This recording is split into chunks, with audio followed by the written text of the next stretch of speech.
그러면 오늘 본문 중심으로 예수 그리스도의 나심에 대해서 우리는 묵상해야겠습니다. 예수님께서 왜 꼭 이 땅에 오셔야만 하셨을까? 이 질문은요, 하나님의 자녀에게, 신자에게는 매우 중요한 질문입니다. 왜 꼭 오셔야만 하셨습니까? 그 전능하신 하나님 아버지께서 말씀만 하시면 될 줄로 믿는데 왜 꼭 그렇게 몸을 가지고 오셔야만 하셨던 것입니까? 이 질문 말이에요. 이것은 이 질문에 대한 해답은요, 바로 하나님의 본질에서 찾을 수 있어요. 하나님은 어떤 분이에요? 사랑이에요. 사랑입니다. 여러분, 사랑은 말로만 하는 게 사랑이 아니잖아요.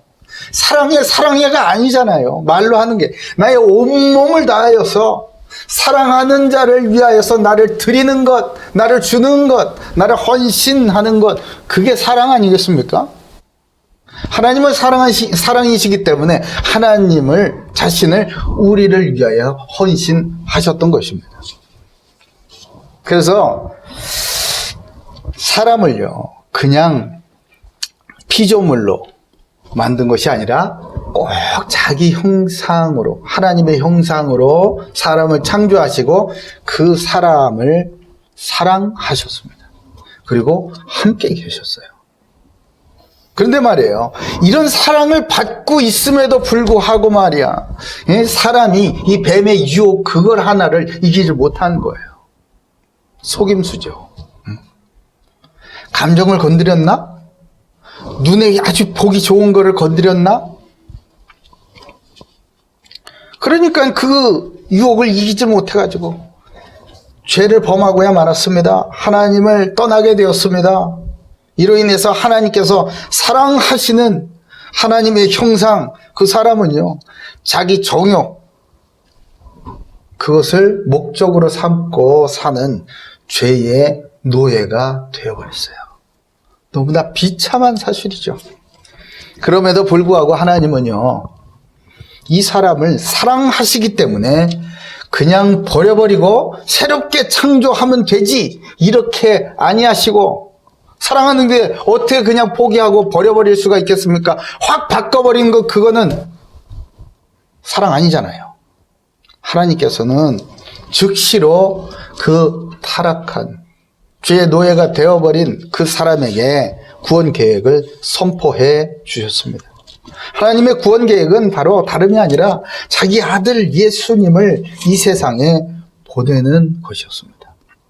그리고 그것은 하나님께서 말씀으로 세상에 선포해 주신 유일한 구원 계획이었던 것이에요.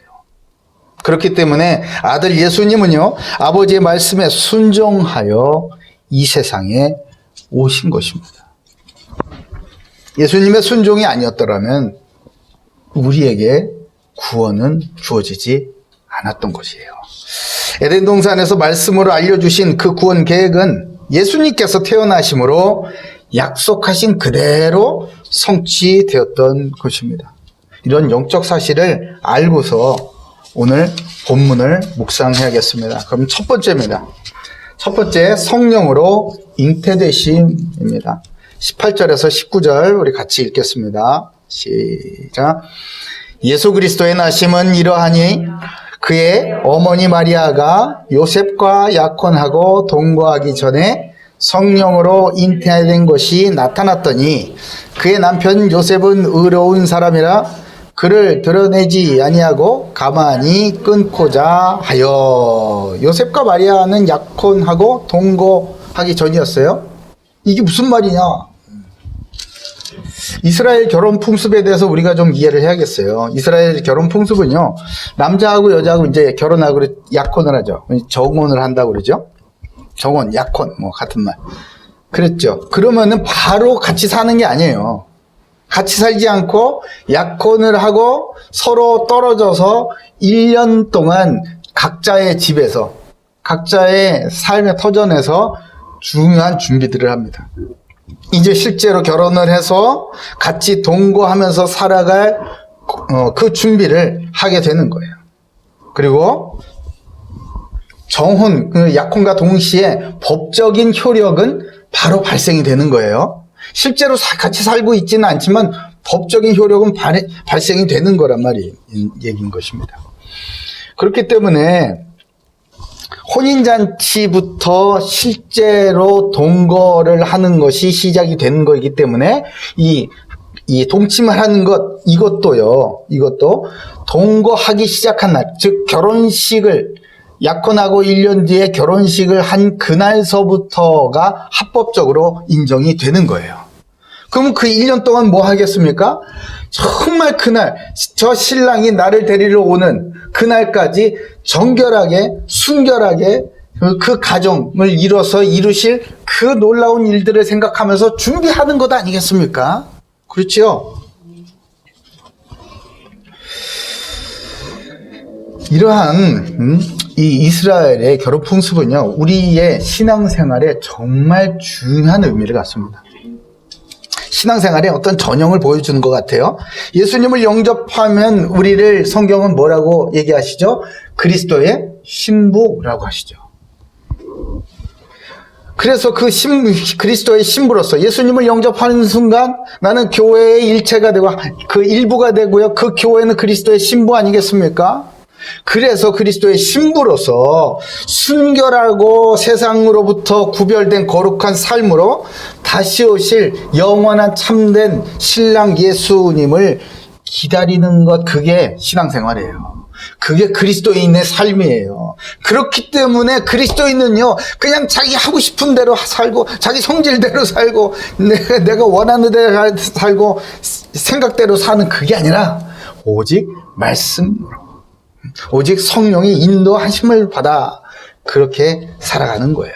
그게 신앙생활입니다. 아무튼 지금 이 요셉과 마리아는 그렇게 이렇게 떨어져서 이렇게 지내고 있었습니다.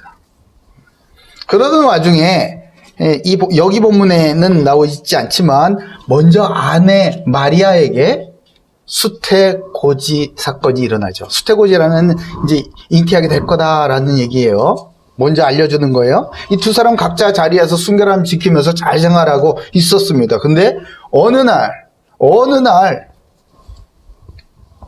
마리아에게 성령으로 잉태된 것이 나타나기 시작을 했어요. 이 나타났다는 뭐죠? 배가 막 불러온 거야, 배가.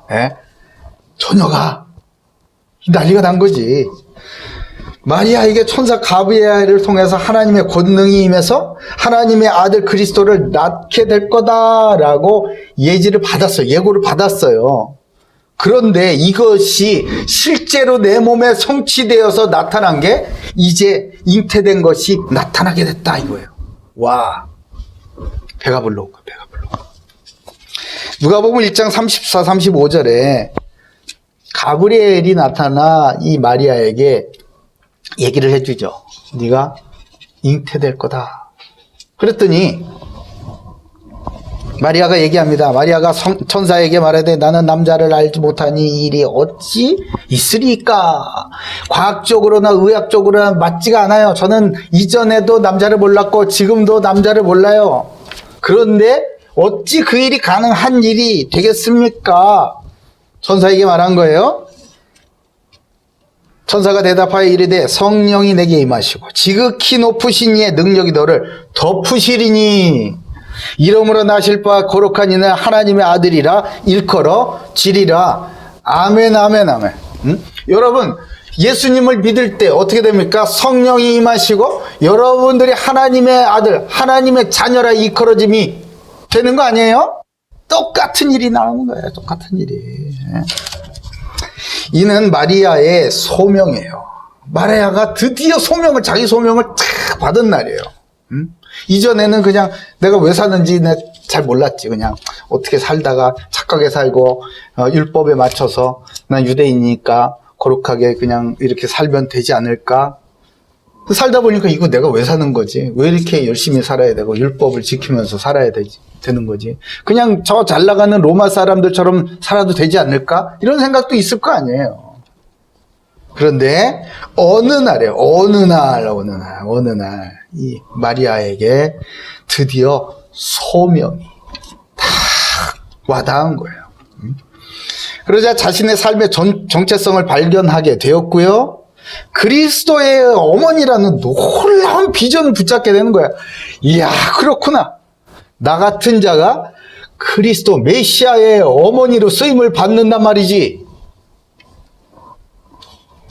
뭐가 무섭겠습니까? 뭐가 주저함이 있겠고, 뭐가 두려움이 있겠고, 사람들 눈치를 봐야겠습니까? 이제 마리아는 두려움이 없는 거예요. 믿음은 그런 겁니다. 이런 부르심에 순종한 마리아에게 이제 성령의 역사하심으로 잉태한 것이 자기 자신뿐만 아니라 타인에게까지 나타나기 시작한 거예요. 마리아가 두려웠겠습니까? 별로 두렵지 않았어요. 깜짝이야 놀랐겠지. 아이고 배가 자꾸 불러오니까. 처녀 마리아가 하나님의 말씀에 아멘은 했지만 실제로 그 말씀이 자기 몸과 삶에 성취되는 그것을 매일매일 보는 광경은요, 사실은 놀랍고도 두렵기도 해요. 간단한 일은 아니다 이 말이에요. 우리는 그러잖아요. 신앙생활하면서 말씀하죠. 아멘! 저 말씀이 내게 정말 이루어지면 좋겠다. 아멘! 하잖아요. 그 말씀이 실제로 내 삶에 막 이루어질 때는요, 정말 두려운 일들이 생기기도 해요. 이게 하나님께서 하시는 일 맞나 싶을 정도로. 왜? 우리의 소명을 가끔 잃어버릴 때가 있어서 그래. 두려움이 찾아올 때는요. 자, 그런데 역시 하나님께서는 완벽한 준비를 하시죠. 그의 남편 요셉은요, 의로운 자였습니다. 마리아는 가브리엘의 이 고지라도 있었지만요, 이제 마리아가 먼저 고지를 받은 거예요. 근데 요셉의 입장, 남편 요셉의 입장은 다르죠. 서로 떨어져 있잖아요. 떨어져 있어요. 떨어져. 있는데 들려오는 소식이 마리아가 임신을 했다는 거예요. 어땠을 것 같으세요? 속았다 이렇게 생각할 수도 있지 않아요? 어쩌면 요셉에게는 배신감으로 인해서 감당할 수 없는 이 분노와 상처와 이 충격이 아마 있었을 거예요. 그러나 요셉은요, 그냥 보통 남자가 아니라 의로운 사람이었습니다. 그렇기 때문에 약혼 기간 동안 다른 사람의 아이를 잉태한 여인을 어떻게 해라? 그 당시 법으로는, 율법으로는 돌로 쳐서 죽이는 거야. 돌로 쳐서. 예? 그렇게 처리하는 것이 율법에 맞는 처리 방법이었음에도 불구하고 그렇게 율법으로 마리아를 다스려서 자기의 이 의로움을 드러내는, 나는 잘하고 있었거든, 이렇게 자기를 드러내는 그런 방법을 선택하기보다는 오히려 조용히 마리아에게 이혼 증서, 아까 그랬잖아요. 이게 법적 효력은 발생한 거다. 그 이혼 증서를 써줘서 약혼 관계를 끊어버림으로 그 마리아도 살리고 마리아 뱃속에 있는 아이도 살리고 사랑과 용서를 행하기로 이렇게 결단을 한 거예요. 보통 남자로서는 참 힘든 이야기겠죠. 이런 현실적인 어려움과 곤란한 상황이 발생될 것을 하나님은 아셨을까 모르셨을까? 너무나 다 잘 아시죠. 그럼에도 불구하고 왜 반드시 성령으로 잉태하셨어야만 했을까? 그냥 사람의 자식들 중에 적당히 괜찮은 집안 고르고 적당히 괜찮아 보이는 아이 하나 골라가지고 쓰셨으면 안 됐을까? 하나님께는 꼭 성령으로 잉태해야 할 그런 이유가 있었어요. 성령의 역사하심은요, 사람의 상식과 예측 범위 안에서 일어난 적이 단 한 번도 없습니다. 그렇기 때문에 이해할 수 없는 일들이 벌어지게 되는 거예요. 믿음으로 언약 붙잡고 아멘하고 순종하며 나아가는 사람들에게 정말 이해할 수 없는, 그냥 꽃길만 일어날 줄 알았는데 이해할 수 없는 일들, 저항들이 생기는 이유가 바로 여기에 있는 거예요. 그러면 왜 하나님의 말씀은 반드시 성령의 역사심으로만 성취되어야 하는가? 하나님의 모든 계획은요, 아들 예수 그리스도를 나타내는 것이기 때문에 그렇습니다. 이건 너무나 중요한 거예요, 여러분. 기억하셔야 돼요. 하나님의 모든 계획은 뭐다? 하나님의 아들 예수 그리스도를 나타내기 위함이다. 그럼 여러분 말씀을 들을 때 이 말씀이 내게 들려오신 이유가 뭐지? 나를 통해서 이 말씀을 주신 이유는 나를 통해서 이 말씀이 성취될 때에 예수 그리스도, 그 하나님의 아들 예수 그리스도가 나타내고 증거되게 하시겠구나. 나를 통해서. 이렇게 말씀을 붙잡는 거예요. 그리고 그 일은 하나님의 계획이기 때문에 오직 성령이 역사하셔야만 하는 겁니다. 사람의 일은 할 수 없어요. 세상의 방법으로 되어질 수 없는 거예요.